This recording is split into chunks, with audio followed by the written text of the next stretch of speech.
ഈ ഒരു ബോട്ടിൽ എനിക്ക് വേണ്ടിയുള്ളതല്ല കേട്ടോ. But the trip that led to me holding this bottle today was really special. സത്യം പറഞ്ഞു കഴിഞ്ഞാൽ ഞാൻ ഈ ഒരു ട്രിപ്പ് എനിക്ക് വേണ്ടി ഉണ്ടാക്കിയതാന്നൊക്കെ പറയും. കാരണം അത്രയും സ്പെഷ്യലായിട്ട് എനിക്ക് ഭയങ്കരമായിട്ട് ഇഷ്ടപ്പെട്ട ഒരു ഈ ഒരു വർഷത്തെ, അതായത് ഈ 2026 എനിക്ക് ഏറ്റവും ഇഷ്ടപ്പെട്ട ഒരു മൊമെൻ്റ് ആയിരുന്നു ഇത്. അപ്പം ഞാനും ഉമ്മച്ചിയും കുക്കും സനുവും പിന്നെ എൻ്റെ കസിൻസിൻ്റെ ഫാമിലിയും കൂടിയാണ് പോയത്. അതായത് കുഞ്ഞാപ്പ കുഞ്ഞാമ്മ പിന്നെ എൻ്റെ കസിൻസ്. അയ്യോ പറഞ്ഞു വന്നിട്ട് സമയം പോയത് ശ്രദ്ധിച്ചില്ല. നമുക്ക് സനുവിനുള്ള ഈ ഒരു ബോട്ടിൽ ജസ്റ്റ് ഒന്ന് സെറ്റ് ചെയ്തെടുക്കാം. കുറേ യൂട്യൂബ് വീഡിയോസൊക്കെ റെഫർ ചെയ്തിട്ടാണ് ഞാനിത് ചെയ്യുന്നത് കേട്ടോ. കാരണം കുക്കുവിൻ്റെത് പ്രശ്നം ഉണ്ടായിരുന്നില്ല. SM സ്ട്രീറ്റിൽ നിന്ന് അത് വാങ്ങിച്ചിട്ടുണ്ടായിരുന്നേ. കുഴപ്പമൊന്നും ഇല്ലാണ്ട് കുക്കുവിൻ്റെത് അങ്ങോട്ട് സെറ്റ് ചെയ്യാൻ പറ്റി. പക്ഷെ ഇത് ഞാൻ വിചാരിച്ച പോലെയല്ല.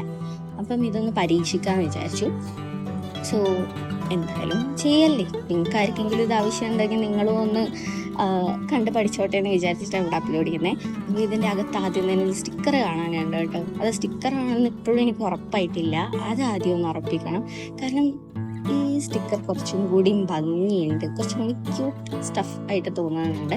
ഞാൻ ചിലപ്പം ചില ഡയറീസോ എന്തെങ്കിലുമൊക്കെ പേഴ്സണലൈസ് ചെയ്യാൻ എടുക്കാം എന്ന് വിചാരിക്കുന്നുണ്ട്. പക്ഷേ സനു കുക്കു കാണുന്നതിന് മുന്നേ എനിക്കിത് മാറ്റിയേ പറ്റുള്ളൂ. ഓക്കെ, സ്റ്റിക്കറാണെന്ന് ഉറപ്പിച്ചു. ഇനി നമുക്ക് ബോട്ടിൽ സെറ്റ് ചെയ്യാം.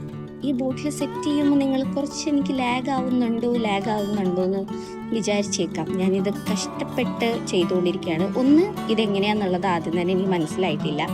രണ്ട്, ഈ ഒരു സാധനങ്ങൾ ഞാൻ ചെയ്തുകൊണ്ടിരിക്കുമ്പോൾ ഇങ്ങനെ എൻ്റെ കയ്യിൽ നിന്ന് ഞാൻ ഭയങ്കര ക്ലംസി ആയിട്ടുള്ള ഒരാളാണ്. സോ ഇതിങ്ങനെ താഴെ പോയി കഴിഞ്ഞാൽ വീഡിയോയിൽ അത്ര വൃത്തി ഉണ്ടാവില്ലല്ലോ. സോ അതുകൊണ്ടാണ് കേട്ടോ ഇത്ര ലാഗ് ആയിക്കൊണ്ടിരിക്കുന്നത്. സോ ആദ്യം തന്നെ ഞാൻ ആ ഒരു ബോട്ടിലിൻ്റെ ആ ഒരു എന്താ പറയുക ആ സാധനം ഇട്ടു, ആ റിങ് ഇട്ടു. പിന്നെ ഈ സ്ക്വിഷി ആയിട്ടുള്ള ഭാഗം താഴെ വരുന്ന രീതിയിലും ഹാർഡ് പാർട്ട് മുകളിൽ വരുന്ന രീതിയിലുമാണ്. സിപ്പ് ചെയ്യാനും മറ്റേതാണ് യൂസ് ചെയ്യുന്നത്. സോ ഇതിൻ്റെ മെക്കാനിസം ഫസ്റ്റ് വന്നിട്ട് ഞാൻ വിചാരിച്ചിരുന്നത് സിപ്പ് ചെയ്യാൻ ആ ഒരു സ്ക്വിഷി പാർട്ടാണ് യൂസ് ചെയ്യുന്നതെന്ന്. പക്ഷെ ടോട്ടലി അങ്ങനെ അല്ല. കാരണം നമ്മൾ ഇത് ലിഡ് അതിൻ്റെ അത് ക്ലോസ് ചെയ്തുകൊണ്ടിരിക്കുന്ന സമയത്ത് ഇത് എന്താ പറയുക സ്ക്വിഷ് ചെയ്യണ പാർട്ട് അടിയിൽ മടങ്ങി നിന്നിട്ട് എന്താ ചെയ്യുക, അതങ്ങനെ താഴെ പോവുക ചെയ്യുന്നത്.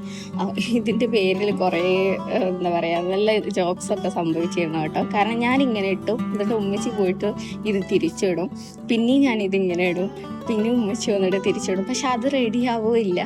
അപ്പം അങ്ങനെയുള്ള സംഭവങ്ങളൊക്കെ വന്നിട്ടുണ്ടായിരുന്നു. എന്തായാലും ഇതിങ്ങനെ ഒരു നല്ല രീതിയിൽ സെറ്റാക്കി വെച്ച സ്ഥിതിക്ക് ഇനി നമുക്കിതൊന്ന് കൊണ്ടുപോയി കഴുകി നല്ല വൃത്തിയാക്കിയിട്ട് കുറച്ച് വെള്ളമൊക്കെ ആക്കി സനുവിൻ്റെ റൂമിൽ വെക്കാം. അതിന് മുന്നേ സ്റ്റിക്കർ ഞാനങ്ങ് മാറ്റി വെക്കാം.